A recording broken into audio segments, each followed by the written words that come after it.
Hello, my name is Helen Thomas, and I am the editor of the book Architecture in Islamic Countries, published by GTA Verlag in Zurich. This is not a book about contemporary architecture, but a look back to the 1970s and 1980s, 1982 to be specific, as explained in the subtitle, Selections from the Catalogue for the Second International Exhibition of Architecture, Venice 1982 to 1983. First, I'd like to give a little background to how I came to make this book. In 2020, I was commissioned by Rick Neese on behalf of David Chipperfield to write an article for Domus during the year that he was guest editor. The October issue focused on the concept of technology, and so I used this opportunity to reflect on technology as cultural expression, specifically in the field of architecture. Taking the second Architecture Biennale, Architecture in Islamic Countries, as my starting point, I looked at how our assumptions and ideas about technology are formed. My argument was that the concept of progress underlying the material and construction technologies of the industrial and post-industrial, colonial and post-colonial West, specifically Europe and America north of Mexico, is increasingly unviable. At that time, we were in the middle of the COVID epidemic and its challenging lockdowns, which made the instability of this assumption more palpable. I proposed revisiting the disquiet and debate that defined the first Conference of Architects and Town Planners of Islamic Countries. This was held in Karachi in 1984 and organised by Pakistani architect Yasmin Larry. The question on the delegates' lips was whether the high-tech solutions of the West were feasible for an architecture that responded to the felt needs of the poor people who are the overwhelming reality of the Muslim world. Today, our ideas about technology as cultural expression are quite different to what they were in the 1980s, the heyday of high-tech architecture. In response to climate change, and what I heard referred to by some students recently as the petrol past, a lot of research, writing and teaching is dedicated to the question of what were once called alternative material and construction technologies, such as the work of London-based office material cultures, and my intention was to look back into history and beyond our Eurocentric set of references for analogies and precursors. The conference in Karachi and Larry's subsequent low-tech, low-carbon approaches to technologies of organisation, construction and materials brought me to the forgotten second Venice Architecture Biennale, which provided important source material. Very little evidence remains of this event, however, and the biggest clue is the original catalogue. This was published only in Italian, and so I roughly translated some of the essays and long captions, those that were useful to me. Architettura nei Paesi Islamici was edited by the Biennale's curator Paolo Portoghesi, who died aged 92 last year, but is seen here in his heyday. The catalogue's front cover features a drawing provided by the architecture practice Venturi, Rausch and Scott Brown. In the book, the project description is introduced by the title Robert Venturi, but this belongs to a different story to the one we're concerned with today. The image on the catalogue's cover shows the elevation of an unbuilt proposal for a residential and commercial building in Baghdad, Iraq, 1981.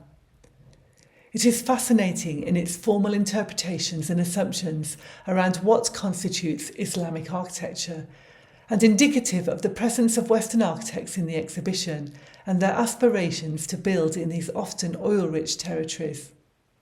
Just over half of the 60 architectural practices participating in the exhibition came from Western countries. One of the principal mysteries of the second Architecture Biennale that prompted the research for this book was its relative obscurity, both at the time it was on display and through the 40 years between then and now. Almost all architects, of a certain age perhaps, know of the first Architecture Biennale held in 1980, also curated by Portoghesi, which was called The Presence of the Past. With its famous Strada Novissima, it soon became a symbol of postmodernism. In contrast, the second iteration, Architecture in Islamic Countries, held in 1982, was never deemed important, even by Portoghesi himself, who barely mentioned it in his subsequent writing, and it soon slipped out of view, never making it into canonical histories of architecture or even histories of architectural exhibitions.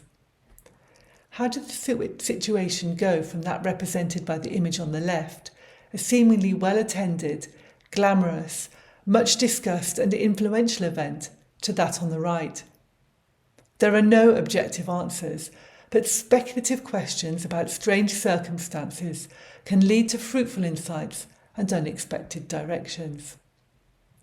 So this potential for speculation begins to answer the question of why it is interesting now to look back to this forgotten event and to revive its unread catalogue by translating and commenting on it as a phenomenon and as an intellectual project.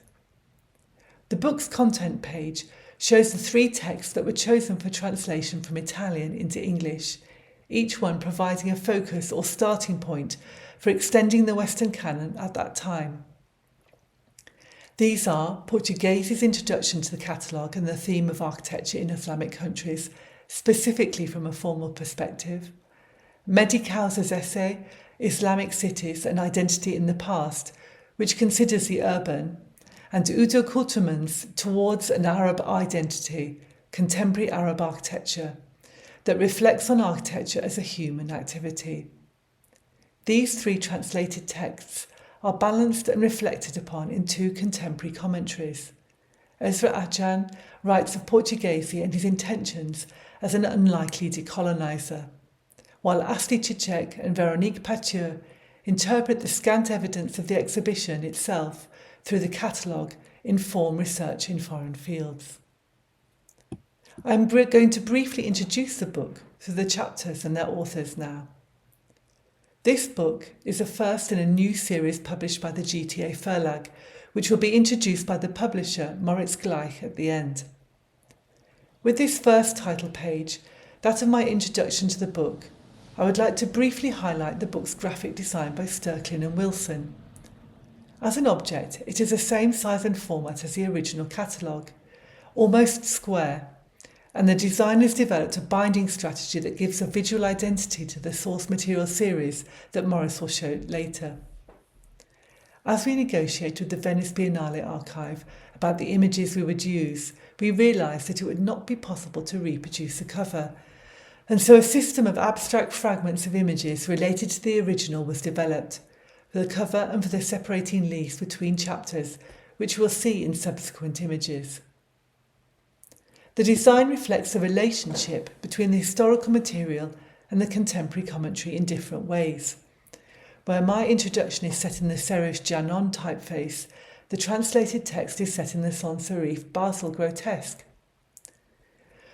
But to return to Portoghesi, a protagonist in various ways, and his introduction, I'd like to briefly mention 2 potential motivations for curating an exhibition about architecture in Islamic countries, reflected on in the book. Something fascinating to me in this relatively early attempt to look beyond Europe and North America for architectural references informing a canon of architectural history. In 1982, Portoghesi is using the term decolonisation, still in a rather one-sided way, but opening up a dialogue. He is acknowledging a history beyond Europe without relegating it to being timeless. In the same way that his knowledge of Mannerist and Baroque Italian architecture informed his version of postmodernism, it leads to his understanding of and interest in form defined by other contexts. This could be attributed to his work on the Islamic Cultural Centre in Rome that started in 1974 and stretched over 20 years. Guarding the intellectual territory of Mannerist and Baroque architectural history had another, less serene outcome, which was Portoghesi's rivalry with Bruno Zevi. In an incendiary critique titled La Biennale di Venezia, Architettura di Petrodolare e della Cooperativa, he dismissed what he termed the strada senilissima of the first Biennale, before attacking the motives of the second. He accused Portoghesi of selling out, of following the money, the petrodollars, which were abundant in the oil crisis during the years leading up to the Biennale, but whose supply dramatically if temporarily, collapsed almost immediately after its opening. Could this have been a reason for the exhibition's failure, its anonymity? Is the world of architecture really so fickle? Udo Kultermann, author of an essay in the catalogue, translated it as Towards an Arab Identity, was a German art historian whose extensive writing on contemporary architecture from a regional perspective began early in his career, with the publication of Baukunst der Gegenwart, Dokumente des neuen Bauens in der Welt, in 1958. By the time he was appointed to the Biennale's curatorial team in 1978, he had written several influential books, including New Building in Africa, 1963, and New Directions in African Architecture, 1969, that were among the first surveys of modern architecture in their field. Architekten der dritten Welt, Bauern zwischen Tradition and Neubeginn would follow in 1980. Towards an Arab Architecture begins with a comparison of Constantinople, or Istanbul, and Venice, using a quote from Nicholas of Kowsar on the idea of reconciling opposites with regard to opposites, e.g. the simple and the composite, the abstract and the concrete, the formal and the material, the corruptible and incorruptible, etc. We also find gradations. For Kultermann, the two opposing but reconcilable sides were tradition and innovation, and Africa, for him, especially, was a continent of hope. Medhi Kowsar, author of the third translated essay from the Architettura nei Paesi Islamici catalogue, differs from Portoghesi and Kultermann, both in that he has remained relatively unknown and that he was born in the Middle East, in Iran. He lived in Italy as a child, returning to Iran with his Italian architect wife during the 1960s to teach at the University of Tehran, where he became Dean of the Fine Arts faculty in 1970. During this time, he defined an urban master plan for the ancient city of Yazd, a UNESCO World Heritage Site, and played an important role in the Tehran architectural scene under Shah Reza Pahlavi. He was also director of the Tehran Museum of Contemporary Art. In 1979, soon after the Iranian Revolution, he returned to Italy and began to teach at his alma mater, the Faculty of Architecture at the University of Rome. Kowsar became an advisor to Portoghesi's curatorial team for the second Biennale. Among the contributors of the major essays in the catalogue, his is the only non-Western voice, one, however, that is nuanced, reflecting the complex nature of his experience and affiliation. The illustration from Kowsar's essay on the historic urbanism of Muslim countries in the original catalogue are extracted and presented as replicas of pages from the catalogue. Portoghesi's introduction is also richly illustrated and treated in the same manner. Esra Akcan, author of the first contemporary commentary, is Professor in the History of Architecture and Urban Development and Architectural Theory at Cornell University. Her research focuses on modern and contemporary architecture with an emphasis on the relationships between Europe and Asia. She is an influential critic of decolonisation processes from the perspective of architectural history and theory. Akcan describes and critiques the curatorial approach to decolonisation and dialogue that the exhibition's director, Portoghesi, articulates in his introduction to the catalogue. The unconscious prejudices and assumptions of the 1980s become magnified from a contemporary point of view, framing possibilities for considering the present. These include a reappraisal of the role and meaning of modern architecture in non-Western countries, which Akcan addresses within a larger challenge to the European perspectives that have permeated architectural production and its interpretation. The text concludes with a reflection on Italian architectural discourse and its self-consciously political nature as a possible reason for the Biennale's erasure from architectural history. Asi Cicek is an editor, teacher and writer who is also an architect with extensive experience of exhibition design. Her sensitive and informed view of the Biennale as an exhibition works alongside the contribution of Véronique Pathieu, engineer, editor, writer, teacher and curator, who has written on architectural exhibitions, authorship and curating. Cicek and Pathieu developed their commentary in their essay Form Research in Foreign Fields.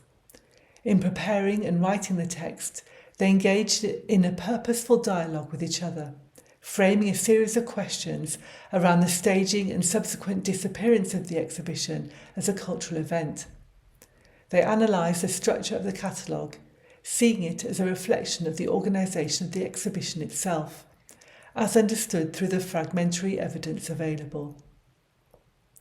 Noting that the alphabetical ordering accommodates a reticence towards assigning a hierarchy of importance to the projects, they define their own analytical system for the presentation of the work.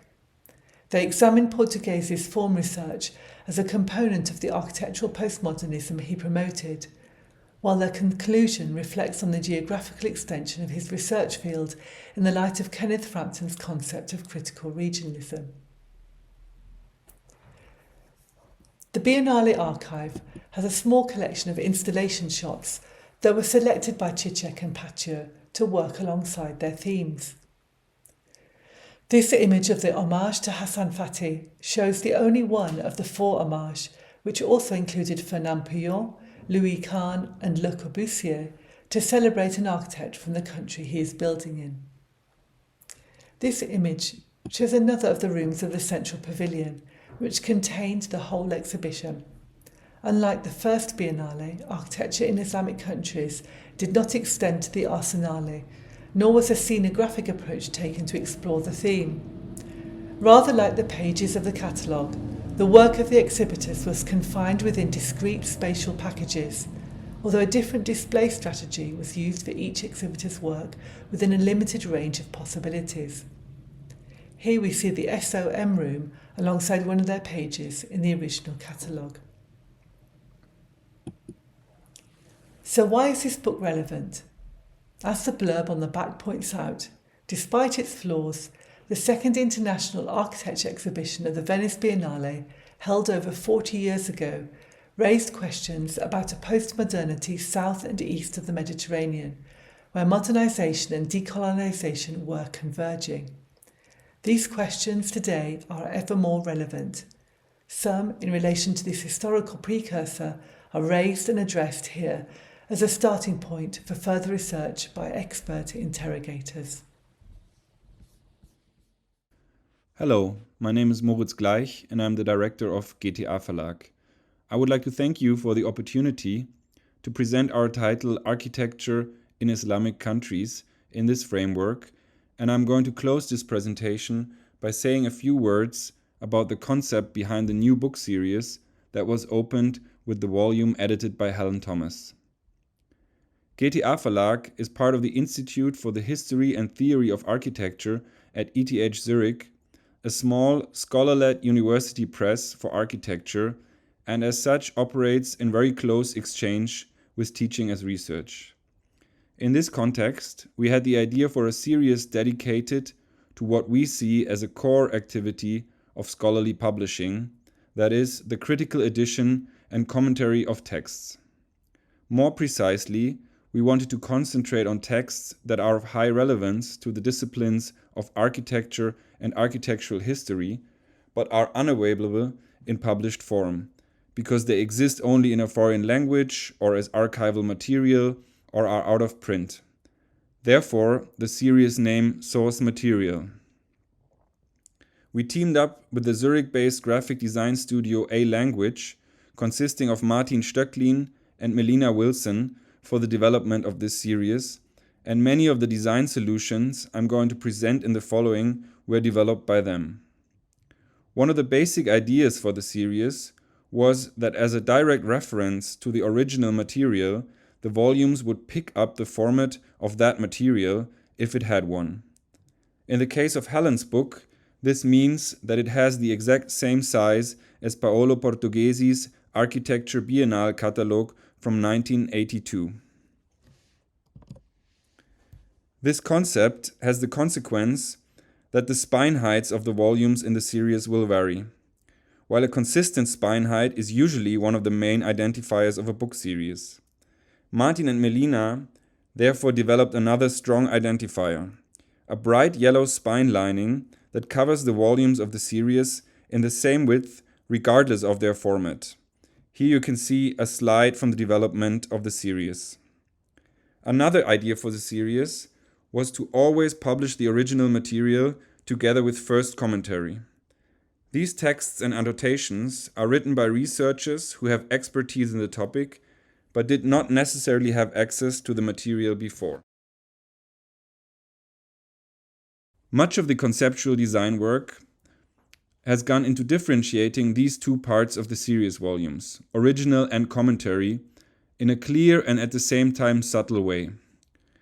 In the book, original material is double-columned, set in sans serif type, and printed in black. Newly added content, be it essays, images, or annotations, is single column, set in serif type and printed in color, a dark green in the case of Helen's book. As a result of the concept of picking up the original format of the respective material, reproduced or facsimile content is shown more or less page congruent in the book. This makes for a nice effect, almost like leafing through the original, but it confronted us with the problem of how to refer to this material, since it may possibly not be altered or printed over. To solve this, we developed a referencing system that indicates both to the new page number and the original page number in square brackets. The series is defined to be published in green open access, which means that the volumes will be made freely available as PDFs after an embargo period of 2 years. This includes the individual chapters so that both the book as a whole and its individual parts, both new and original, can circulate individually. One of the thoughts behind this is that neither the editor nor the publisher are able to say at the time of publication in what other context the original materials might also be of interest. A text like the one by curator and art historian Udo Kultermann in Helen's volume, for example, written in the early 1980s about contemporary Arab architecture, could be just as relevant for historians of other disciplines. With this in mind, all the important information belonging to each contributions, captions, credits, biographies, is included at the end of the contributions. The separator pages that divide the full-length book with graphic inserts and lend a rhythm to it will become title pages in the OA version of the book, providing space for bibliographic information to be inserted. We are very pleased with the outcome of the first volume of the series at GTA Verlag, and we would like to thank Helen Thomas for her trust and cooperation. It was great to see the concept and content come together the way it did, and we are excited to see what the future volumes of the series, a few of them already in the making, will bring.